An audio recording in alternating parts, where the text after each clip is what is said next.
Hariom, Umanand ma'am, Om Shanti ma'am, ओम ज्ञान ma'am, आप सभी दर्शकों का हमारे चैनल पर स्वागत है। आज हम लोग व्यवहार जगत के अंतर्गत यानी इस संसार में जो कुछ भी व्यवहार किया जाता है उसके अंतर्गत हम लोग इस जीवन के विषय में समझेंगे।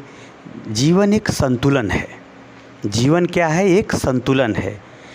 एक इसका व्यवस्थित अनुपात होना चाहिए, तभी आप संतुलित, व्यवस्थित, व्यवहारिक, उपयोगी और महत्वपूर्ण जीवन जीने में सफल हो सकते हैं।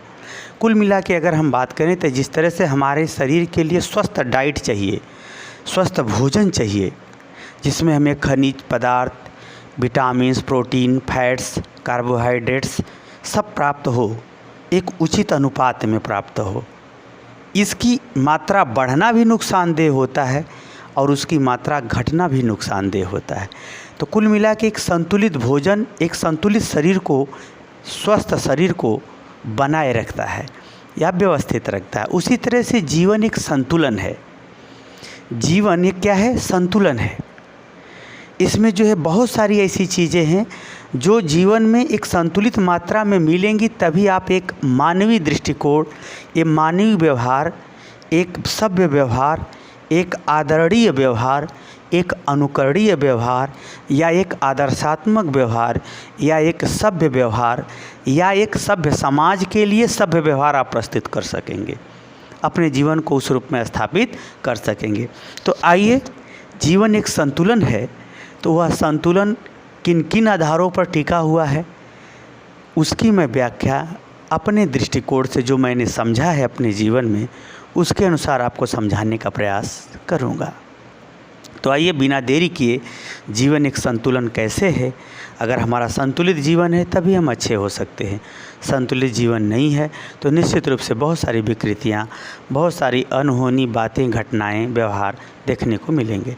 तो आइए, संतुलित जीवन को किस तरह से जिया जाए, किन किन बातों को ध्यान में रख करके जिया जाए, उसको देखते हैं। आइए, संतुलित जीवन की तो अगर हम साधारण ढंग से बात करें, उपयोगी ढंग से बात करें और ज़रूरी ढंग से बात करें, तो पहली आवश्यकता हमको पड़ती है शिक्षा की।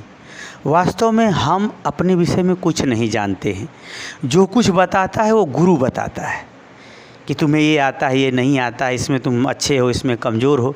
वह माता पिता के गुरु रूप में हो, चाहे वह शिक्षक के रूप में हो, चाहे आध्यात्मिक गुरु कोई संत के रूप में हो। तो जो कुछ भी हमको ज्ञान हुआ है वो गुरु के माध्यम से हुआ है, या अधिक ज्ञान वाला कम ज्ञान वाले को ज्ञान दिया तब ज्ञान हुआ। तो जिसके पास अधिक ज्ञान है वही आपका गुरु होगा। कुल मिला के अगर हम बात करें तो जो कुछ भी हम अपने जीवन में शिक्षा ग्रहण करें वह गुरु की अध्यक्षता में। यदि संत मिल जाए गुरु तो परम सौभाग्य समझिए, क्योंकि फिर तो कहीं पतन होने ही नहीं देगा। क्योंकि संत ज्ञान भी देता है, शक्ति भी देता है और हाथ पकड़ के संभालता भी है। फिर भी अगर आपको संत गुरु के रूप में नहीं मिले हैं तो भी जो भौतिक गुरु हैं, जो माता पिता के रूप में जो गुरु हैं, जो वो शिक्षा दिए हैं, उस शिक्षा के माध्यम से आपको अपना तन, मन, वचन ये सब पवित्र कर लेना चाहिए। क्योंकि शिक्षा व्यक्ति को पवित्र बनाती है, ज्ञान व्यक्ति को पवित्र बनाता है।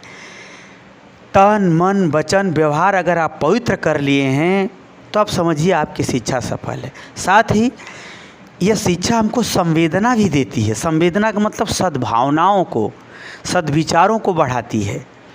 जब संवेदना, सद्भावना, सद्विचार हमारे अंदर अच्छे संवेग जब बढ़ते हैं तो निश्चित रूप से हमारा तन, मन, वचन, कर्म सब पवित्र हो जाता है।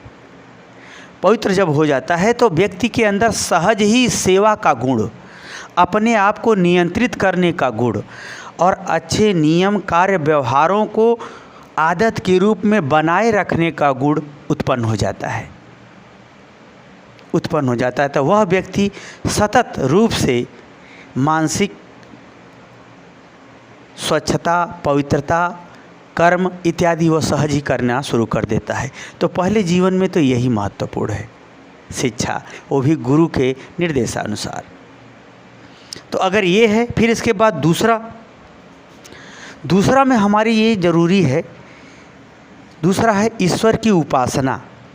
जो कुछ भी हम अच्छाई सीखे हैं, जाने हैं, उसमें सबसे उत्तम रूप, उत्तम व्यवहार, उत्तम ज्ञान, उत्तम सिद्धांत, उत्तम विचार, उत्तम तर्क, उत्तम ढंग से सभ्य व्यवहार जो कुछ भी है किया है वो ईश्वर द्वारा किया गया है। सनातन धर्म में तो अनेक ग्रंथ हैं, अनेक साहित्य हैं, इतिहास हैं, पढ़े हैं, वे सब बताते हैं। तो उसकी आप उपासना करें। यदि आप पढ़ने में अच्छे हैं तो भगवान पढ़ने की अच्छाई के संग संग गुरु की सेवा करके कैसे अच्छा ज्ञान प्राप्त करें, ये उपासना बताई गई है। ईश्वर में अटूट श्रद्धा रखेंगे तो जो ज्ञान है वो शक्ति बढ़ेगी। श्रद्धा से शक्ति बढ़ती है, ज्ञान की शक्ति, विचार की शक्ति, सहन शक्ति, धन की शक्ति, मन की शक्ति, शरीर की शक्ति बढ़ती है। तो श्रद्धा करना, उस उपासना करना है। जो भी हमें अच्छा ज्ञान सोच समझ जो मिला है शिक्षा के द्वारा, उसकी उपासना किसके अनुसार करना है, उसको किसके अनुसार बढ़ाना है, ईश्वर के अनुसार। उसमें अटूट श्रद्धा रखनी है। और ईश्वर ने इस संसार में दिया ही है, ईश्वर कभी लेता नहीं, ईश्वर देता है। मरना जीना तो एक शरीर का बदलना है। जिस तरह से हमारे शरीर के कपड़े बदलते हैं, उसी तरह से मरना जीना ईश्वर की नज़र में मात्र एक कपड़ा बदलना है। ईश्वर सदैव क्या करता है, देता है। उसी तरह से जो कुछ भी आप ज्ञानवान सीखे हैं, ईश्वर के चरणों में समर्पित करके, ईश्वर के लिए पूर्ण समर्पण करते हुए आप इस संसार को वह ज्ञान, वह श्रद्धा, वह भावना भी आप प्रदान करें, दें, बताएं, करें संसार के लिए। यानी ईश्वरत्व के तरफ इस तरह से गमन कीजिए कि आपकी शिक्षा में जो शक्ति प्राप्त हुई है, जानकारी प्राप्त हुई है, वह हर तरह से बढ़े। तब दूसरा आपका जो है महत्वपूर्ण आधार होगा संतुलन का।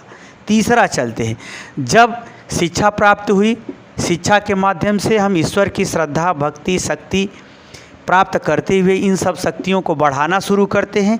तो जो इन सब शक्तियों को आप बढ़ाए हैं तो हमारे पास सांसारिक उपलब्धि होने लगती है, सांसारिक धन वैभव या सांसारिक ऐश्वर्य प्राप्त होने लगता है। तो तीसरा संतुलन आपका धन है, जिसको पैसा कहते हैं। लेकिन पैसे धन नहीं, अष्ट सिद्धि नौ निधि, 9 प्रकार का धन होता है। धन सिर्फ पैसे रुपये नहीं होता है, धन 9 प्रकार का। हमारा शरीर स्वस्थ होना भी एक धन है, हमारा मान सम्मान समाज में अच्छा होना, बढ़ना भी एक प्रकार का धन है, हमारा शरीर पवित्र होना, हमारे बल का सदुपयोग होना भी, हमारा चरित्र या हमारा शरीर पवित्र होना, हमारा आचरण पवित्र होना भी एक प्रकार का धन है। तो जो कुछ आपके पास जो 9 प्रकार के धन है, या जो कुछ भी यहाँ पर महत्वपूर्ण धन का जो हमने वर्णन किया है, बताया है, इस धन को अर्जित कीजिए, इसको संभालिए, इसको बनाए रखिए। एक बात का विशेष ध्यान रखना होता है कि जो पैसा है, जब भी आप पैसा कमाते हैं, यानी शिक्षा के बाद साथ साथ उपासना के साथ साथ आपको धन कमाना है, तो धन उचित तरीके से कमाना है। क्योंकि गलत तरीके का आया हुआ धन बाद में अपना ही मूलधन लेके चला जाता है। बस अंतर क्या है कि वह रिजल्ट कब आएगा ये थोड़ा निश्चित नहीं रहता है, लेकिन गलत आया हुआ धन सही धन को भी लेके चला जाता है। यही कारण है कि पहले सब लोग अच्छे से ही कमाते हैं, जब वो गलत संगत से कमाने लगता है तो उसका जो पहले का अच्छा वाला धन है वो भी बुरा में गिनती होने लगता है। तो जो धन कमाना है वह धन आप उचित तरीके से कमाएं, धर्म न्याय के साथ कमाएं, और धन का आप त्याग करें, उचित व्यक्ति को प्रदान करें, दें। क्योंकि धन दान देने से, त्यागने से धन बढ़ता है। सही ढंग से त्याग करेंगे तो धन में वृद्धि होती है। धन में क्या होती है? वृद्धि होती है। यह भी जीवन के संतुलन के लिए बहुत आवश्यक है। यानी शिक्षा में जो कुछ अच्छाई सीखे हैं वो ईश्वर की उपासना करके उसको और बढ़ाइए, उस नियम सिद्धांत को और बढ़ाइए। फिर उसके संग संग आप धन कमाइए। धन में धर्म का विशेष ध्यान रखिए। शारीरिक धन यानी स्वस्थ रखने संबंधी खान पान, रहन सहन, स्वस्थ शरीर का धन बढ़ाइए, चरित्र का धन बढ़ाइए, मान सम्मान का धन बढ़ाइए, न्याय संगत रूप से आर्थिक उपार्जन यानी रोजी रोजगार का काम न्याय संगत रूप से करते हुए धन बढ़ाइए। और इस धन का दान कीजिए, दूसरे का सहयोग कीजिए जितना उचित हो सकता है। वैसे तो कमाई का 10% दान ही करना चाहिए। आप समाज में रहते हैं तो 10% समय का भी दान करना चाहिए समाज को। कुल मिला के हम जो धन है उसका अगर हम दान करते हैं तो यह धन और बढ़ा देता है। तो यह तीसरा हुआ स्तंभ संतुलन का। चौथा चलते हैं, आप इस समाज के बाहर नहीं हैं।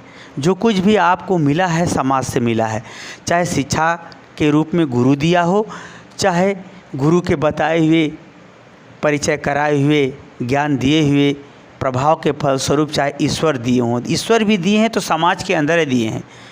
तो हमारा 3 धर्म होता है, स्वधर्म, लोक शास्त्र धर्म और लोक धर्म। स्वधर्म का मतलब हमको व्यक्तिगत रूप से वह कर्म करना पड़ता है, उसमें किसी प्रतिनिधि का कोई योगदान नहीं होता। शास्त्र धर्म में जो वेद पुराणों में विधिवत क्रियाकलाप, जैसे विवाह वाला कार्यक्रम, मरने के बाद तेरही वाला कार्यक्रम, जो विशेष परिस्थिति में मंत्र द्वारा कार्यक्रम, शास्त्र धर्म। लोक धर्म के अंतर्गत समाज आता है। तो समाज से ही हमको मान सम्मान धन वैभव इत्यादि प्राप्त हुआ है। ईश्वर की कृपा से या अपनी योग्यता से जो आप प्राप्त किए हैं वो समाज में ही प्राप्त किए हैं। तो समाज में जब आप हैं तो समाज में जो भी आपका धर्म और कर्म बनता है, समाज का जो भी नियम सिद्धांत बनता है, क्रियाकलाप व्यवहार बनता है, समस्याएं आवश्यकताएं बनती हैं, उनमें आप निरपेक्ष रहिए, न्याय संगत रहिए, पक्षपात मत कीजिए। जब आप समाज में पक्षपात करेंगे तो निश्चित रूप से आपका समाज पतन हो जाएगा, आपका सामाजिक रूप से पतन हो जाएगा, आपका व्यक्तित्व तो खराब रूप में जाना जाएगा। साथ में समाज में रहिए तो जो समाज के प्रति आपका कर्तव्य है, दायित्व है, उसमें सक्रिय रहिए। ऐसा नहीं हो कि जब समाज के लिए लड़ना हुआ, देश के लिए लड़ना हुआ, समाज के लिए लड़ना हुआ, संघर्ष करना हुआ तो भाग खड़े हुए, तब भी आप कायर हो जाएंगे, तब भी आपका जीवन में कलंक लग जाएगा, तब भी आपका जीवन संतुलित नहीं होगा। तो समाज में जो उत्तरदायित्व है, राजनीतिक रूप से, सामाजिक रूप से, धार्मिक रूप से, व्यवहारिक रूप से, नियम संवैधानिक रूप से जो भी है, उसमें आप सक्रिय रहिए, निभाने में, मानने में, मनवाने में, बताने में, समझाने में। साथ ही जब समाज में अगर कोई समस्या आपके ऊपर आ पड़े तो पगलाइए मत, सहन शक्ति के साथ उसको सहिए, क्योंकि कभी कभी समाज गफलत में भी बहुत कुछ उल्टा सीधा आरोप लगा देता है, जिसके कारण से व्यक्ति समाज से दूर होकर के व्यक्तिवादी अवधारणा में जीने लगता है। ऐसा नहीं, ऐसे जगह सहनशीलता कीजिए। जैसे माता सीता ने सहन किया, पूरा समाज एक दिन झुका। रामचंद्र जी सहन किए, पूरा समाज एक दिन झुका। तो समाज में अगर सही धर्म, कर्म, नियम, व्यवहार से हैं तो आपको विपरीत परिस्थिति में सहनशीलता के साथ संघर्ष करना पड़ेगा, तब आप सामाजिक रूप से संतुलित हो पाएंगे। कुल मिला के हमने आपको क्या बताया कि यदि आप अपने जीवन में संतुलित जीवन जीना चाहते हैं, तभी आप प्रभावशाली अच्छे व्यक्तित्व वाले व्यक्ति कहे जाएंगे। तो आपके जीवन में शिक्षा के साथ ईश्वर की उपासना, ईश्वर की उपासना के साथ न्याय संगत धन का अर्जन, इस न्याय संगत धन के अर्जन के साथ साथ समाज में व्यवस्थित न्यायपूर्ण व्यवहार भी आवश्यक होता है। तो संतुलित जीवन के लिए ये 4 महत्वपूर्ण हमने स्तंभ आपको बताए हैं कि ये 4 स्तंभ आपके पास है, तब तो आप एक संतुलित जीवन, एक संतुलित व्यक्तित्व, एक संतुलित और प्रभावशाली जीवन जीने में सफल होंगे। क्योंकि अब इसमें से कोई एक भी आप हटा देंगे तो आप जानवर हैं। समाज को छोड़ के वो भागता है जो जानवर है। जो आदमी का चरित्र भंग हो गया, उसका शरीर अपवित्र हो गया, वह भी जानवर है। जिस आदमी के पास धन नहीं है वह जिंदा ही मुर्दा के समान है। जो ईश्वर को नहीं मानता है वह नीच कब क्या कर बैठे, कोई भरोसा नहीं। जो शिक्षा में अच्छे नियम, अच्छे ज्ञान को मान कर के सही व्यवहार नहीं करता है तो वह शिक्षित होकर भी बहुत खतरनाक है। इसलिए शिक्षा वह है जो आचरण, कर्म और स्वभाव को पवित्र कर दे, वही शिक्षा कहलाती है। तो आप जान लीजिए, यदि आप संतुलित जीवन जीते हैं तो इन 4 स्तंभों को आपको समान रूप से सतत जीवन में पालन करना पड़ेगा। सतत रूप से जीवन में क्या करना पड़ेगा? पालन करना पड़ेगा। तब आप एक संतुलन जीवन को जी सकेंगे, संतुलित जीवन को जी सकेंगे। जीवन को एक संतुलन के रूप में व्यवस्थित कर सकेंगे, व्यापक कर सकेंगे, उपयोगी कर सकेंगे, सबके लिए कल्याणकारी, अपने लिए भी कल्याणकारी कर सकेंगे। तो जीवन एक संतुलन है, जीवन एक संतुलन है। इसलिए पैसे के मारामारी में मत भागिए, क्योंकि जो लोभी हो जाता है, कामी, क्रोधी, लालची, ये तीनों संतुलित नहीं हो सकते, ना ही इनसे प्रेम हो सकता है। तो धन के पीछे वो भागते हैं जो संतुलित जीवन नहीं जी पाते हैं, जिनके जीवन में विकृति है। आप भी बताइए, पढ़ा लिखा कोई कितना हो, अगर धन के पीछे भागा तो आज नहीं तो कल राक्षस वाला बिल्ला ही लगता है उसको। वह इंसानियत का बिल्ला उसके पास नहीं रह जाता, वह उसका पहचान नहीं रह जाता। तो कुल मिला के आप संतुलित जीवन जिए, क्योंकि जीवन एक संतुलन है। जिसके जीवन में संतुलन ईश्वर, शिक्षा, समाज और धन के साथ उपयुक्त और न्याय संगत ढंग से है, उसी का जीवन कल्याणकारी है, उसी का जीवन मानवीय जीवन है, उसी का जीवन आध्यात्मिक जीवन है, उसी का जीवन महान और दूसरे के लिए लाभदायक है। तो मुझे उम्मीद है जीवन एक संतुलन है, आप इसे समझ गए होंगे। समझ गए हैं तो कमेंट बॉक्स में ज़रूर बताइए। साथ ही मेरे चैनल को लाइक शेयर सब्सक्राइब भी कीजिए, और ऐसे ही वीडियो हमारे इस चैनल पर प्लेलिस्ट के अंतर्गत बहुत सारे वीडियो पड़े हैं, आप उसे देख सकते हैं। अच्छा लगा हो तो कमेंट करके ज़रूर बताइए। साथ ही मेरे चैनल को लाइक शेयर सब्सक्राइब कीजिए। हरिओम।